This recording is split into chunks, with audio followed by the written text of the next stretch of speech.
Bonjour tout le monde. Ce cours est destiné aux élèves de troisième année collège. Partie d'électricité intitulée La loi d'Ohm. L'objectif de ce cours est savoir réaliser un montage expérimental pour tracer la caractéristique d'un conducteur ohmique. Connaître l'allure de la caractéristique d'un conducteur ohmique.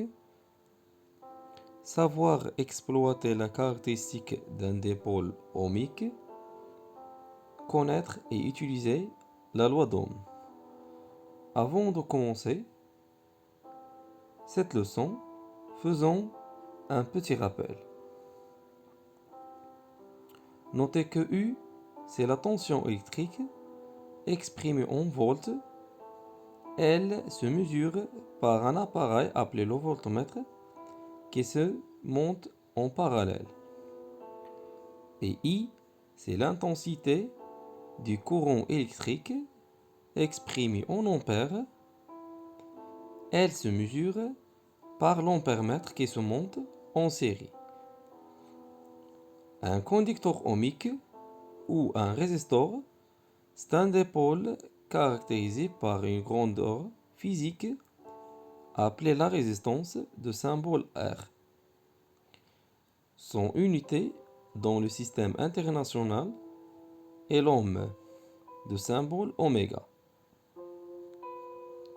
Donc pour mieux comprendre la fonction d'un conducteur ohmique, on réalise cette expérience.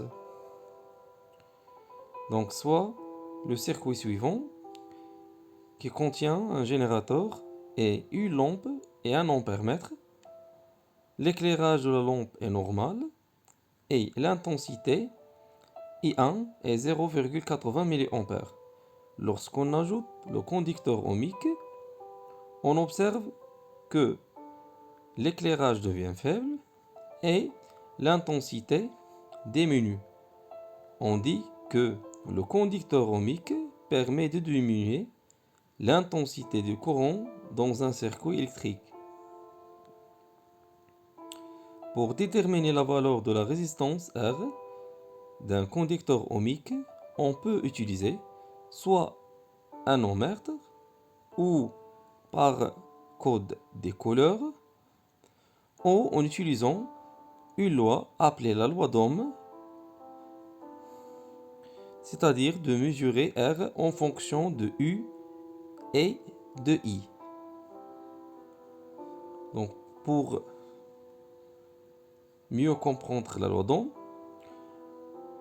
on réalise le montage suivant en utilisant un générateur de tension continue réglable, un conducteur ohmique de résistance R égale à 100 ohms et un ampèremètre qui mesure l'intensité et un voltmètre entre les bornes des conducteurs ohmiques qui mesure sa tension.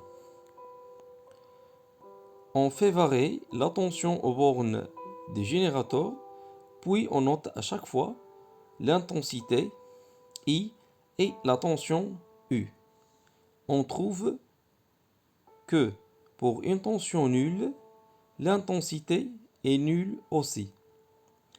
Pour une tension de 2 volts, on trouve que l'intensité est 20 mA.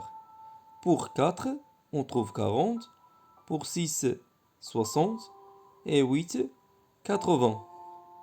On convertit les intensités en ampères.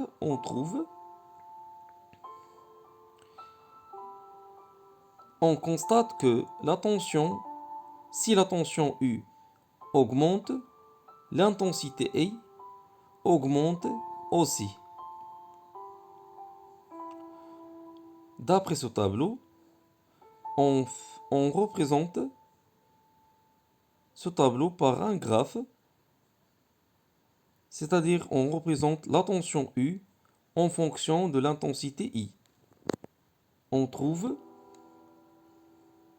une droite qui passe par l'origine des repères, on dit que la tension U aux bornes des conducteurs ohmiques est proportionnelle à l'intensité I du courant qui le traverse. Cette droite est appelée la caractéristique du conducteur ohmique. Pour déterminer le coefficient directeur, on choisit un point de la courbe, par exemple le point B, des coordonnées de l'abscisse 0,02 ampères et l'ordonnée 2 volts.